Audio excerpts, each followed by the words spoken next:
Salut Lombardia. Quando oggi purtroppo si viene a parlare di Lombardia, si intende, come sapete, miseramente la regione artificiale dello Stato italiano, della Repubblica Italiana, che fondamentalmente, come sapete, è un vuoto contenitore del tutto artificiale creato negli anni 70 del secolo scorso. L'attuale Lombardia, quindi la regione Lombardia fondamentalmente, il concetto contemporaneo di Lombardia è un qualcosa che riguarda fondamentalmente un concetto purtroppo artificiale, monco e del tutto pressapochistico, molto approssimativo, tanto che purtroppo la gente è convinta, quando si viene a parlare di Lombardia, che si alluda miseramente, per l'appunto, all'attuale regione. Una regione che certamente nel novero padano-alpino è centrale, costituisce indubbiamente una serie di territori che senza ombra di dubbio, infatti, come dicevo, sono lombardi, ma resta un contenitore vuoto e artificiale, un moncone, per quanto centrale, ed è una sorta di vilipendio nei confronti della vera identità lombarda, che come sapete, grazie anche alla divulgazione del sottoscritto e del lombardesimo, riguarda nella realtà dei fatti un concetto più particolare e particolareggiato, dettagliato, che va approfondito e riflette quindi un'identità certamente stratificata. Sono anni, infatti, che noi lombardisti andiamo ripetendo che il vero e genuino concetto di Lombardia e di lombardità riguarda certamente un novero molto più ampio di quello banalmente regionale, con riferimento, come dicevo, alla regione artificiale dello Stato italiano. E infatti, l'ho detto e lo ribadisco e lo farò sempre perché è fondamentale e cruciale nell'ottica dell'identitarismo pan-lombardo, il vero e proprio concetto di Lombardia può essere tripartito, stratificato a rappresentare quindi la realtà etnoculturale della nostra identità.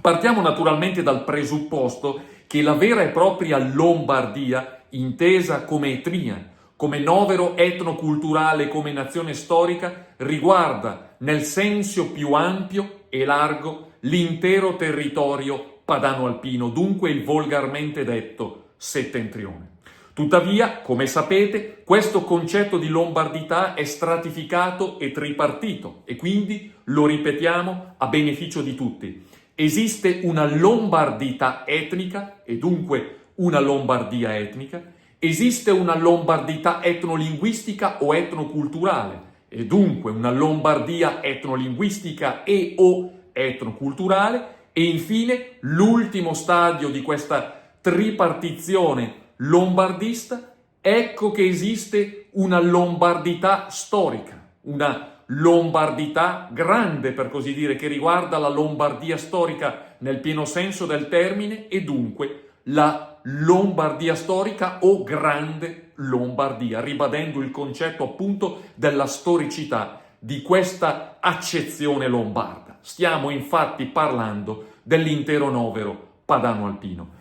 La prima forma di lombardità che converrà davvero riprendere in considerazione proprio per cercare di rischiarare le tenebre dell'ignoranza in materia di lombardità riguarda, come dicevamo, la lombardità etnica, e cioè la Lombardia etnica, che è il primo stadio dell'identitarismo lombardo. Quando parliamo di Lombardia etnica, soprattutto noi lombardisti, nella persona in particolar modo del sottoscritto, Paolo Sizzi, alludiamo a quello che fondamentalmente è il novero primigenio e per così dire privilegiato dell'identità lombarda. La Lombardia etnica da un punto di vista geografico è il territorio schiettamente cisalpino tramite fra Europa centrale ed Europa mediterranea circoscritto dal bacino imbrifero del fiume Po. Stiamo dunque parlando dell'Insubria, dell'Orobia, dell'Emilia centro-occidentale, del Piemonte, della Valle d'Aosta e di altri territori oggi irredenti che appartengono comunque al novero padano, soprattutto da un punto di vista geografico, parlando in questi termini.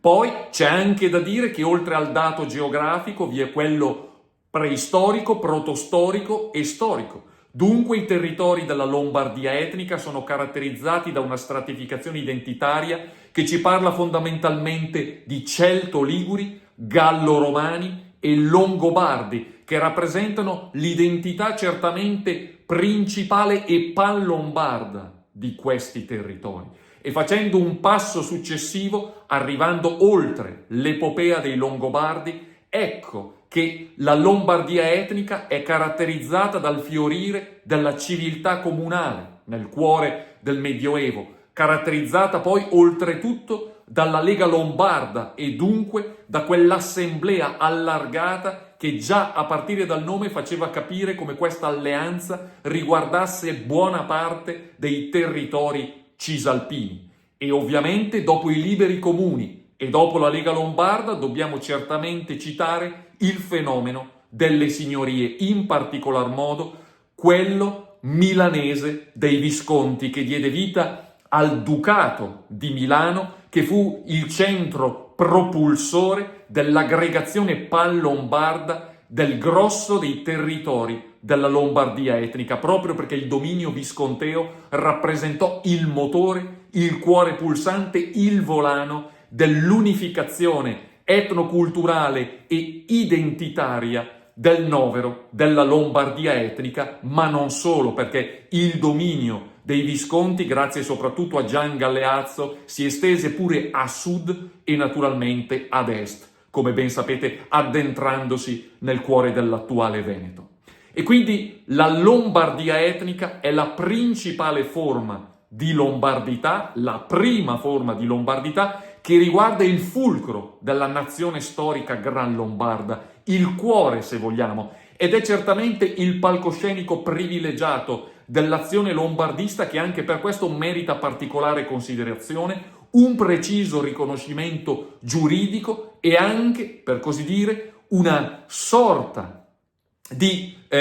primazia all'interno dell'identitarismo panlombardo in virtù di questa identità particolare che ci riguarda schiettamente e ci rende, per così dire, i lombardi primigeni, se vogliamo usare un termine, ma questo non è, si capisce, per creare lombardi di serie A, di serie B o di serie C, ma per dare un'idea stratificata della nostra identità che ovviamente travalica gli angusti confini dell'artificiale regione Lombardia attuale. Oltretutto la Lombardia etnica è anche lo spazio privilegiato delle lingue lombarde, e cioè del cuore della famiglia linguistica gallo-italica, utilizzando un termine improprio e direi pure irritante, perché certamente all'interno della Lombardia etnica si parla il gallo-italico più puro, per così dire, che in realtà non è altro che famiglia linguistica lombarda, sic et simpliciter, senza aggiungere altro, perché certamente il termine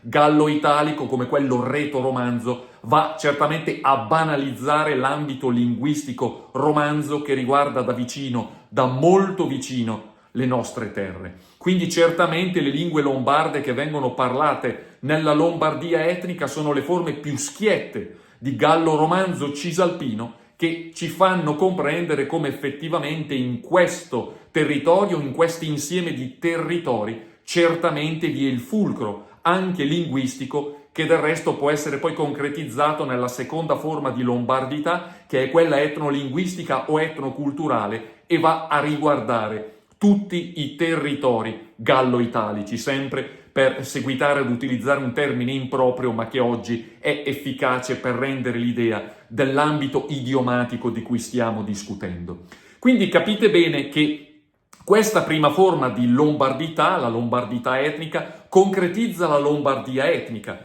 che fondamentalmente è il troncone occidentale della Grande Lombardia e da sempre rappresenta lo scenario privilegiato dell'azione lombardista a partire dai primordi del movimento nazionalista lombardo e del prisco lombardesimo, elaborato soprattutto dal sottoscritto con il contributo del camerata storico Roncari a partire dal triennio 2006-2009, ma che poi ovviamente è fiorito divenendo militante grazie al movimento nazionalista lombardo, a Grande Lombardia e oggi a Nazione Lombarda, e cioè le associazioni create dal Sizzi in questi anni per dare un volto militante, politico e metapolitico alla ragion d'essere lombardista. E certamente la questione delle tre lombardità, di questa tripartizione identitaria pan-lombarda, è uno dei cavalli di battaglia del lombardesimo, e quindi anche in questo senso rappresenta un punto d'orgoglio per il sottoscritto, che sempre verrà difeso a spada tratta